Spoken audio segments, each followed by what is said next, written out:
If you're obsessed enough, you'll find a way because there's no one path. There's no linear path. And I look back at my own career and it was just like pure obsession and passion that got me to this place. And the other part of it is in the cliche you always hear from like the greatest sports stars in the world is like, you have to be more comfortable with failure than just about anyone else. Cody Townsend is one of the most well-known and beloved professional skiers in America. In his 20s, Cody was a competitive alpine ski racer and later appeared in dozens of blockbuster ski movies. In 2014, Cody became famous for skiing a very steep and narrow gully in Alaska called the Crack. At the time, it was referred to as the most insane ski line in history. His performance on the Crack went viral and he won several awards for the descent. From there, Cody came up with another wild idea. Instead of trying to outdo himself on a crazier, more dangerous line, he started exploring the world of ski mountaineering. In 2019, Cody ventured into the wild to ski 50 classic lines in North America. The project isn't quite finished, and maybe never will be, but the process of going after the 50 has taught Cody to redefine failure, respect his limits, and center joy. I'm Shelby Stanger, and this is Wild Ideas Worth Living, an REI Co-op Studios production brought to you by Capital One. Cody Townsend, welcome to Wild Ideas Worth Living. You have lived a very wild life, so I'm excited to chat with you. I'm excited to be here. Thanks for having me. All right, so you're in Tahoe right now. Yeah, it's where I call home these days. I'm really curious how, you grew up in Santa Cruz, which is like the land of the salty surfers, and you became a professional skier. When did you start skiing and how did you get into it? Yeah, well, I started skiing when I was 2 years old. My parents loved it, and we had a little cabin, like an actual Forest Service cabin that you had to hike to up in the woods just outside of Olympic Valley. And we would go up on the weekends, and I fell in love with it from like the youngest of ages. Stories that my parents would tell me being like 3, 4 years old, and they're bribing me to get off the chairlifts because it's raining and I'm the only person left skiing. The first ski movie I ever saw was Warren Miller's Ski Country. And when I saw that movie, I was like, I'm going to be a skier. And it stuck in my head. And somehow, 41 years old, doing the math, 30 some years later, that's what I'm still doing. How did you make it your career though? Like when did you get paid? Because it's not exactly a sport where there's like a traditional track. Like you could have been a ski racer. You could have tried to go to the Olympics in those disciplines, but you kind of chose a little bit of a different path. Yeah, well, it's actually, I tried the ski racing thing to start. So when I was young, you don't know about jobs or careers at any point. But for me, it was just like, I just want to ski and I don't know, figure that out later. And I was lucky enough to do pretty well at ski racing from a young age. I joined the ski team. I started competing locally and I was like winning a lot of those races. And that was only skiing on the weekends. And then in high school, I actually would transfer high schools from Santa Cruz up to Tahoe. I lived on a cot in my best friend's room and just like lived with his parents for the winter and was training to ski race. And I kept doing pretty well at that. Nearly made it to the U.S. ski team, never quite, but, was internationally and nationally ranked, had a lot of good success with it. My best friend at the time, the friend I grew up with skiing and then lived at his house was a buddy named George Jelty, and we would go skiing all the time and chasing the local pros. And I just remember, I think we both like skied under the chairlift, went and jumped the fingers, which is this iconic line, and we both jump at like 30, 40-foot airs. And, I think we're like 15 years old.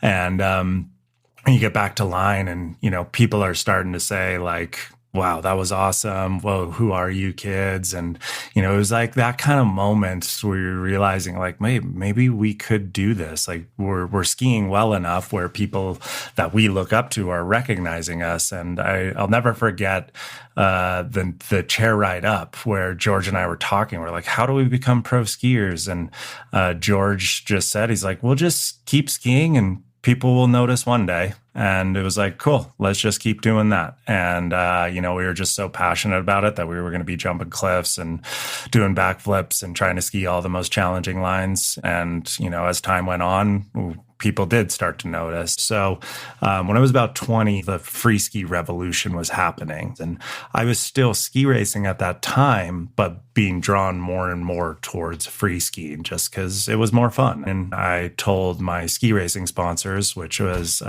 Solomon was my primary ski sponsor. I was like, hey, can I switch over to free skiing? And they were like, so enthusiastic about it that they actually gave me a contract for $6,000, which I was like, I'm rich. It felt like the biggest thing ever. And like, people are paying me to go ski. This is the coolest thing ever.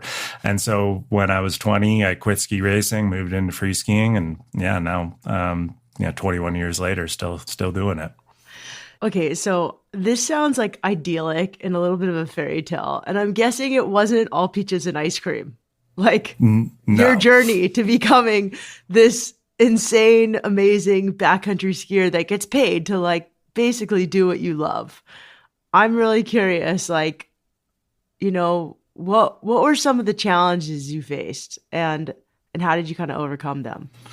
Yeah, I think the biggest challenge that I ever faced in this career path was pretty early on in my career. I think that first year I was with Solomon, I got an opportunity to film with Matchstick Productions. And Matchstick Productions at that time were making the best ski movies, in my opinion, with all my heroes, Shane McConkey, Seth Morrison. And it was my dream to just be in a Matchstick movie. That was like the ultimate goal. And I had the opportunity to film with them. And I got to go film with Shane, who was my complete hero, Scott Gaffney, JT Holmes. And we were filmed that whole year pretty locally to Tahoe. So filming in the backcountry, filming on the resort. And I quickly kind of realized like I wasn't performing super well. I was crashing on a lot of cliffs. I didn't necessarily have the mentality that you need to have when you're filming a segment, and film that whole year. And they have what is usually a very huge premiere here in Tahoe, 500-600 people, and it's rowdy. It's just such a unbelievably fun and jovial time. And I showed up to the ski movie that I was supposed to be in, and I was completely cut from the ski movie. My footage was so bad that essentially it hit the cutting room floor and I didn't even show up into the movie. And it was like pretty devastating because here's your dream and here's what you were like working towards your entire life. And then all of a sudden to feel like maybe I don't have the athletic talents to do this. Maybe I'm just never going to be good enough. And all that stuff started racing through my brain as I'm watching the movie. And, the credits come up and I wasn't in it. And I remember actually sitting in the back and in the dark and just like crying because it was like, wow, your dream's over. Like you just had the most golden opportunity you could ever have. And you're cut. And then even that leading into the next winter is like, can I get another opportunity again? And Matchstick was like, no, you didn't perform well enough. And that was, looking back on it, you're like, of course, why would you want to spend money to have a filmer to come out and film someone who's not that good at skiing? And it was like a pretty devastating time. And I was like completely lost. I was like, well, what do I do? Like I'm only 21 years old and my dream of being a pro skier is done. And that was kind of a very pivotal moment in my life and my career. Yeah, I imagine that would have been kind of embarrassing too, because you probably told all your friends, like, come out to the movie. And at that point you hadn't seen the movie. Like, that's rough. So how did you come back from that? There was two things. It was my wife, who was my girlfriend at the time. I just remember, was very matter of fact about it. And she's like, no, you'll come back. And she just had this like kind of almost cold, calculated kind of like rationality to it of just like, no, you'll be fine. Like, just you just keep working hard at it. And it was kind of then this other realization. I was like, yeah, well, what else am I going to do? Like, this is what you love more than anything. Like, you are so obsessed with skiing that like to give up on it entirely and go like, I don't know, get a job at Google or something like that. Because I had graduated college and there was that opportunity. I had job offers from like tech companies. And I was like, I do not want to go move to Silicon Valley and go get an office job. So it was kind of like, well, I might as well just be a ski bum and just keep skiing. And I know my opportunity with Matchstick is done and it might never come back. But again, what else are you going to do? And so that very next year, I just went into the season, was like, all right, I'm going to take every opportunity I can. And I'm going to do everything in my power to get better, to learn, to improve my skiing. And that next year, I decided to enter my first free skiing contest, went down to Mammoth area. It was the very first year of the Freeride World Tour, which is now like the most successful tour in skiing. And they had a qualifier event. There was like 115 people there, and I ended up winning the Freeride World Tour qualifier. And so that gave me another just like boost of confidence. It was like, okay, like, no, you do have the skills. Like, you're just going to have to maybe work a bit harder at this and learn from your mistakes in that ski movie from the year before and improve. And so, but I'm really grateful for that because I started filming with any film company I could. So the local upstarts, the little small time film companies, I would hit them up, be like, hey, got any film trips this year? Can I come and, go work on my craft with them? And I went to the world tour, and there's no better place to learn how to ski in challenging conditions against the best skiers in the world than that tour. And it took 5 years before I got another opportunity to film with Matchstick. Wow. I really appreciate you sharing this because I think that a lot of athletes and a lot of people, like, they get rejected and like they're done. And I think a lot of people don't ask. I think there's this like myth that, when you're a really good athlete, people just invite you to go do these things. And even if you are really good, you still have to knock on doors and invite yourself sometimes and make a seat at the table. And then you have to say yes when the invitation is extended. So totally. There's, to me, going through that failure and then just burying your ego and being like, all right, well, it's time to get better and to work harder at this is like such a key part of trying to become a successful athlete. Even though that moment with Matchstick was humiliating, Cody persevered and was able to build an extremely successful career as a professional skier. About 10 years later in 2014, Cody was in Alaska working on a ski film when he saw a line that would change the course of his career. Up in a helicopter, he spotted a long, narrow couloir. A couloir is a gully in mountainous terrain. Think of a smooth, snow-covered gutter between two rocky ridges. Cody asked to be dropped off so he could explore the line. When he reached the top, Cody found himself staring down a 2,000-foot vertical drop. In some places, the line was only 3 feet wide. At the bottom, the route went into a tunnel and had a sharp 45-degree turn right before the exit. Were you ever scared? Did you ever, anything running through, what do you say to yourself? No, I actually wasn't scared, which was a really good thing because it was a very intimidating line. But I think so much of my ski career had led up to that point, from being a downhill ski racer and so being comfortable with speed. It was my 10th trip to Alaska, so I was very comfortable with the terrain and being able to scout things before, dropping into them for the very first time. I had scouted it for, 2 weeks prior and just dreamed about it and probably skied it 1,000+ times in my head. And when I was on top of that, I will never forget this feeling of just having the most calm confidence. I was in the most zen-like state you could imagine. And my friend, Scott Gaffney, who happens to be a cinematographer for Matchstick Productions, he was on top of the line with me, shooting me from the top down. And we have a pretty joking relationship, and he's always kind of messing with me and making fun of me. And we just kind of play games with each other the whole time. And it was the very first time in my entire ski career of skiing with him. He was nervous and he was like trying to pump me up. He's like, all right, Cody, you got this. You got this. And I could tell he was like kind of nervous. And I was like, dude, like, why are you nervous? Like, you're making me nervous. Like, I'm fine, man. I got this. This is straightforward. And I'm really thankful for being so calm and confident, because if I wasn't, then that's what creates errors.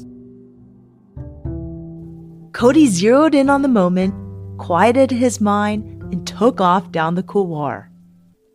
I originally wanted to straight line it, but as I got into it, I was like, oh my God, I'm going so fast. And this is narrower and gnarlier than I actually kind of anticipated. So I was kind of like doing a little bit of feathery speed checking just to keep my speed under control, because as I came out of the bottom, I would estimate I was going 65, 70 miles an hour. But yeah, it was this just massive couloir, super narrow, not many availability for turns. Once I got up to speed, there was no stopping, and it was just full throttle, get through this thing, stay on your feet, make that 45-degree turn, and come out of the bottom screaming. It was, one of the coolest things I've ever done. The video of Cody skiing the crack went viral. And at the time, many called it the most insane line in history. It was the pinnacle of Cody's career. The film won multiple awards in the industry, and he appeared on network news across the country. I got to this point where I was like, whoa, like this is the top of your career. And you both have the question internally, but you're also getting it outside of it, is everyone's going, what's next? And in that world of freeride skiing, you continually have to one-up yourself. The ski movies are based on progression, athletic progression. And after I skied the crack, which went viral, after I won all those awards, I was like, I got nothing left. Like, there's nothing that I can do to top what I just did. Cody didn't know what he would do next, but he started thinking more about backcountry adventuring and how he might be able to push himself out in the wilderness. In the end, he landed on a project that's been 5 years in the making.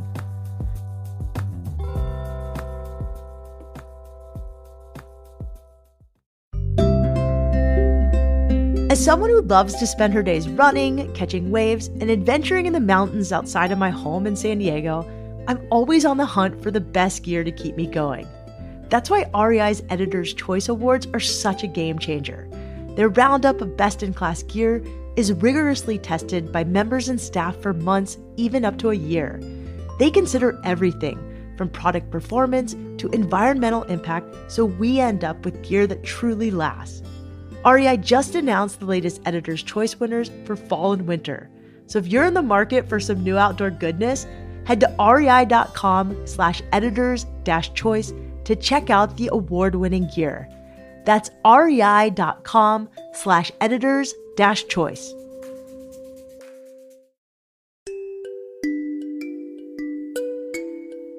Cody Townsend has been a professional skier for more than 20 years. He's carved out an unconventional path for himself, driven by curiosity and passion for his sport. After going viral and winning awards for skiing the crack, Cody started to think about what he would do next. He was curious about extended ski adventures in the backcountry and finding terrain that was off the beaten path. A year after the crack, Cody went on his first expedition. Camping in the backcountry opened his eyes to a new way of skiing, one that was less about one-upping himself and more about connecting with nature. As he became more interested in ski mountaineering, Cody remembered a coffee table book that he had seen years earlier. It was called 50 Classic Ski Descents of North America by Chris Davenport. I remember like opening up the book, the 50 Classic Ski Descents, and for the first time kind of like, this is suddenly speaking to me, looking at the ski lines off the Grand Teton and going like, man, I really love to ski off the Grand Teton. And then there was these other lines I never heard about that I was like, wow, it'd be really cool to go there. And it was this kind of slow materialization over the next like 3 years of going on more expeditions, doing more human powered skiing, and realizing that, like, it would be really cool to try to ski all 50 of these lines. And I knew I would have to give up my entire free ride career. It would be only focused on this. And it got to a point in my life where I realized, I was like, I will regret it for the rest of my life if I don't try to do this. And then at that point, it was like a year of research, a year of kind of figuring out, I was like, well, how do I maintain a career as a pro skier while trying to do this? And then also the biggest thing was truly becoming comfortable with the fact that the most likely thing was not completing the project, because I knew, like, it's going to be incredibly dangerous. It's going to be incredibly hard. The risks in order to complete it are like through the roof. And I knew that I was like, you might get to a point where it's just too risky. It's too gnarly, or your desire wanes. And are you going to be comfortable for the rest of your life with people asking you, like, why didn't you finish the 50? And when I got to that point, I was like, no, the desire to try outweighs that fear of failure. That was when I realized it was like, you have to do this. And so in 2019, I launched the project called the 50. Wow. So this wild idea had been brewing for like 5 years before. Yeah, it really took a long time because it was so new to me, the ski mountaineering realm. It was such a shift in my career. I knew that there was going to be a lot of sacrifices I had to make. I knew it would have to be a complete change of lifestyle. I knew I was going into a world that I was not strong at. Like, as a freeride skier, you were like, yeah, I'm one of the best in the world. And I'm going into a ski mountaineering world where I'm like, yeah, I'm okay, but I'm not like one of the best. And you're going to try and make a career out of that. But to me, it was just like, I saw like the beauty of learning. I saw the beauty of challenging myself to this totally new style of skiing. It was just like, that's what's going to be so fun about it. And that's what you got to do. Had anybody ever done all 50? Did Chris Davenport or those guys do it? No one at that point no one actually has ever done all 50. All of the lines have been skied at least once, but a couple of them have been skied once or twice in history. And no one, when I announced the project, up to my knowledge, was even trying to ski all 50, which actually presented like a big red flag to me when I was early on. I'm like, why are you trying to do this if no one else is? There's a lot better ski mountaineers out there. Why are they not trying to do this? And so I'm like, it seems pretty obvious. It'd be pretty cool to do all 50 of them. So, and from the logistics standpoint, I spent years researching it. I have a spreadsheet, an Excel spreadsheet with like every line in it, every little detail, every little resource of information, color categorization for what I think its difficulty was, what I think the time period was going to be. I spent years kind of researching every one of the lines before committing to it. And so when I was like, well, what if I made this video documentary series that's going to follow me along the way? And when I came up with that idea, then that was the hurdle of being like, well, you're announcing to the world this is your intentions, not keeping it secret. And so if you don't finish, then it's going to be that much more kind of impactful to everyone and questioning why you didn't finish. And that was, again, the big mental hurdle to get over. And again, once I got to a place, I was like, yeah, whatever. I just want to try. At first, it was pretty tough to secure sponsors for a wild idea like this. When they asked Cody about timelines for releasing the videos on YouTube, he couldn't quite give them a straight answer. The project was so weather dependent, and Cody insisted he wouldn't attempt a line if the conditions weren't safe. In the end, Cody pitched several brands and even invested some of his own funds to get his idea off the ground. He decided to call the project the 50. He skied his first line in 2019. How many lines did you ski that first year? We skied 20 lines the very first year. I think we made about 25 episodes. We actually successfully skied 20 of them. Wow. Okay. And take me back to one of 50. What was that like? So yeah, the first episode comes out and I'm like raring to hit the road. Cause I'm like, all right, episode 2, we got to get it out there. And my first idea with this was very much like, I want these episodes to be coming out nearly live. We're going to make them short, quick, but with social media being like, it's such a big component of things. You're sharing stories, you're sharing photos, and then the episode comes out 2 weeks later. I really wanted that to be the case. So it was like, all right, we're going for the very first line. And we drove out to Utah because I saw what looked like some good stability and a good window. And sure enough, we get to Utah. I go for my first warm-up ski tour, and it's just like super sketchy avalanche stability.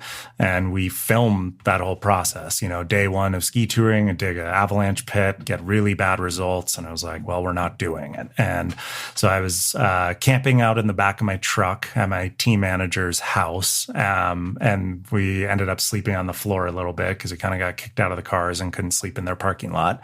And there's just like crashing on his house. And then we got it a few days later. We got this magical storm. Stability was good, and went and skied Mount Superior in just about the best conditions you could ever imagine. And all of a sudden had this really good story of like showing up to Utah, showing us going through the process of digging a pit, not going for the line because of stability, waiting, and then going for the line and having an incredible day. And it was just from a storytelling perspective, I didn't realize it was like, that was like the magic sauce of what we were going to do. And that very first episode came out a couple weeks later, and it just went super successful. People were super into it, and it was kind of game on from then on out. And that first year was the single busiest year of my life. To say that the first year was busy would be an understatement. Cody would frequently stay up late working on videos, then he'd sleep for 2 hours and head back out to ski another line. There came a point when Cody realized this pace wasn't sustainable. He was skiing in dangerous territory, and he needed to be more rested to stay sharp. In his videos, Cody was transparent with his audience about the mental, physical, and logistical challenges of skiing these lines. Really, like, we had an idea. Like, my general ethos for it was like, I want people to feel like they're on my shoulder going along for the ride with me. So that was like, okay, the style of cinematography we're doing, and the style of storytelling we're doing. And then from there, it was like, well, how do you figure that out? What conversations do you shoot? How do you introduce things? And it was learning to become a filmmaker on the fly. And I actually count that as like one of the coolest parts about this whole project, is like just producing episodes and becoming a filmmaker just out of being forced to be one. What did viewers think of the whole thing? I was surprising how like appreciative people were. When we'd put out episodes where we wouldn't tick off the line, where we would turn around 300 feet from the top of a line, and, because of whether it's snow issue, safety issue, whatever it was, and we'd not complete it and ski down, get off the mountain safely, and put that episode out, the response to that was like kind of nothing I could have anticipated, because I think we were showing people the reality of ski mountaineering. The fact is, you're not always successful. If you are 100% successful in the mountains as a ski mountaineer, you're doing something drastically wrong. Or you are successful because you didn't die. Yeah, no, and that's what's the redefining what success is was a real big part of this. And success to me, as I've said in these episodes, I have 3 rules. And they're in order, and they're very much exactly what I follow. And that is rule number 1, don't die. Rule number 2, have fun. Rule number 3, ski to 50. And if I'm looking like I'm going to break rule 1 or even 2, then you don't ski to 50 and you turn around. And so showing those processes of making critical decisions, turning around, I think was, it's been shown in ski movies, but I think because of our storytelling, because of the project, because there was such a kind of in-depth dive to a lot of these conversations, people were really like, they were really appreciative of it. About how many times did you have to turn around, not complete a line? God, I can't even say. I mean, there's so many episodes where we'd turn around and then come back a few days later and get it done. I think we have like 5 or 6 episodes that end with us not completing a line. But then there's so many other times we turned around. Like, I mean, split couloir on Split Mountain in the Eastern Sierra. I started trying that line in 2019. It didn't complete it until 2023. And I went up and scouted that line every single year in the in-between. So it was a 4-year project to ski one line. And the episode that came out about it is something I'm really proud of because it's a very dangerous line. I've unfortunately lost 2 friends to that line, which gave it definitely me much more pause and caution going into it, knowing that a mentor of mine who is incredibly skilled at what he did, unfortunately suffered an accident and passed away while trying to ski that line. To me, that episode really showed like the patience, the caution, how you plan for doing a line like that. And for us, it took 4 years, and it was really rewarding once we got it done. And we did it in a way that it was like the safest possible day you could do it. Wow. Yeah. I mean, you're in a sport where people do die, like a lot. How do you deal with it while still continuing to do what you love? Like, I'm always really curious about how mountain athletes handle that. There's so much more death in your sport than other sports. Yeah, no, there's massive amount of death. It's a sad reality, but I stopped counting how many friends I've lost at 20 because it's just kind of, yeah, I almost feel guilty if you like forget someone when you're trying to count through like how many friends you've lost. And the reality is like, yeah, it's probably upwards of 30 friends that I've lost to the mountains. And to answer that question, I still don't know. And I'm still processing through that, and how to balance that is really hard. And, I had some big realizations this year. We went on 2 big expeditions, one of which was very, very scary expedition. We all had some very close calls. We all were in a pretty dark place after it. And I realized in many ways that a lot of what we see that happens in the mountains can kind of build up in your own mind in a way that you can't even anticipate. There's unforeseen costs that you don't know are going to come, but eventually the bill comes due, and it can show itself in the form of whether it's trauma, whether it's PTSD, or whether it's just like your relationship with the sport in the mountains itself. So to me, like, I don't know exactly how to balance that. I know for myself, my priority is to be home and with my family and to be a father and a husband. So how do I balance that with still having adventures in the mountains, still challenging yourself? That I'm still trying to figure that out.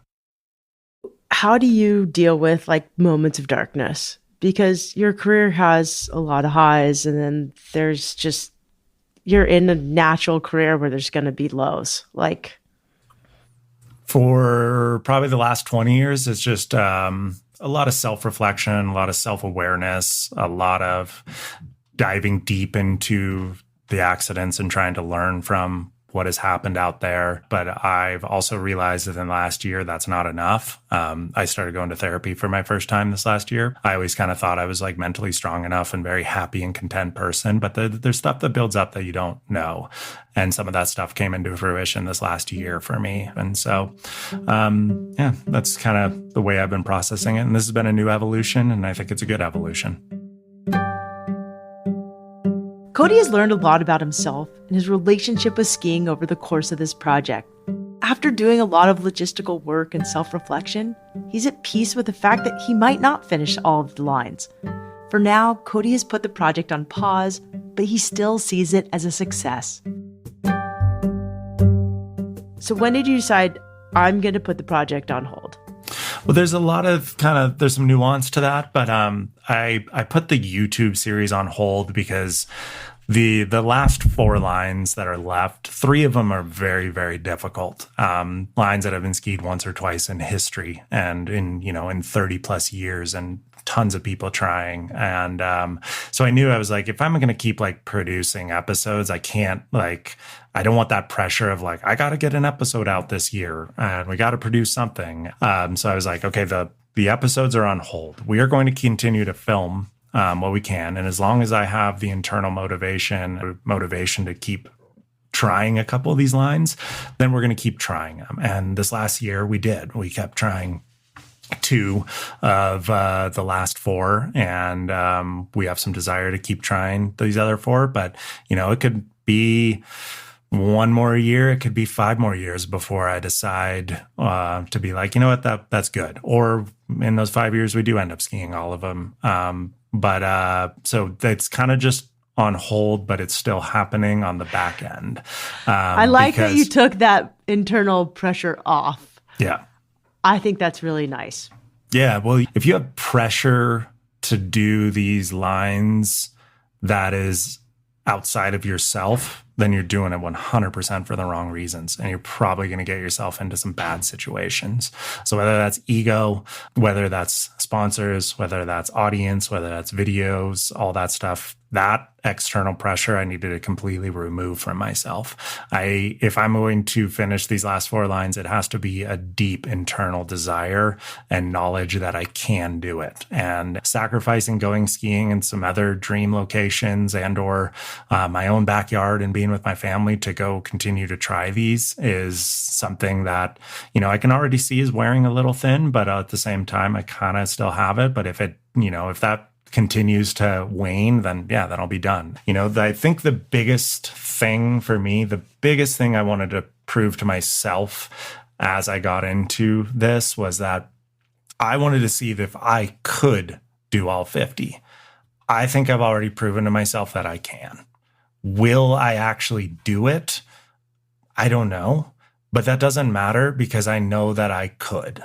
And when I started the project, I didn't know that. I was generally thinking I'm not going to be able to, because I'm like, some of these lines are incredibly difficult. You're going to have to learn a lot. You're going to have to change your entire way your body functions, going from a, power performance driven athlete to an endurance athlete. And I'm 6'2", 200 pounds. I'm not necessarily built like a wafy ski mountaineer. But I've gotten to a point where I'm like, oh no, you have the technical ability, you have the mental ability, you have the awareness and the skills to be able to do this. Now, are you going to be able to have the patience to wait for the right conditions to come in to keep trying over time? That's where it's going to make the ultimate decision. And that to me is like, that's fine. If the mountains let me ski the last 4 lines, then amazing. If they don't, then amazing.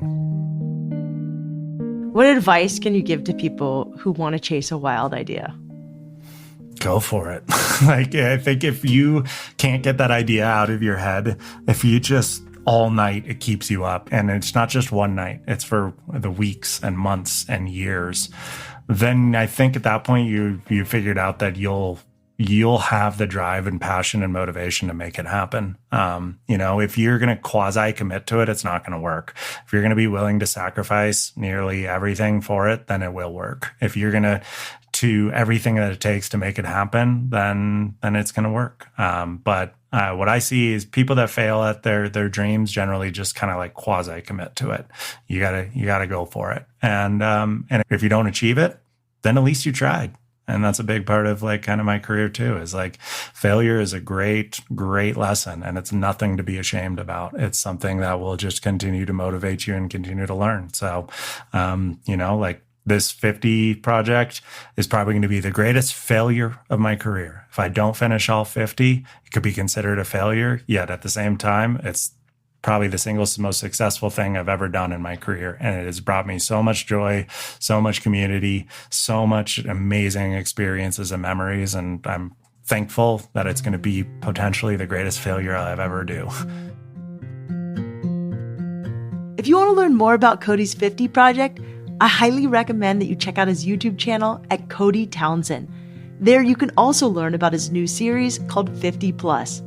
To connect with Cody directly and see what he's up to, go to his Instagram at Cody Townsend. That's CodyTownsend. If you like this episode, you might also enjoy our interview with snowboarder Travis Rice or skier Connor Ryan. We'll link to both of those episodes in the show notes. Wild Ideas Worth Living is part of the REI Podcast Network. It's hosted by me, Shelby Stanger, produced by Annie Fassler, Sylvia Thomas, and Sam Pierce-Nitzberg of Puddle Creative. Our senior producers are Jenny Barber and Hannah Boyd. Our executive producers are Paolo Motola and Joe Crosby. As always, we love it when you follow the show, take time to rate it, and write a review wherever you listen. And remember, some of the best adventures happen when you follow your wildest ideas.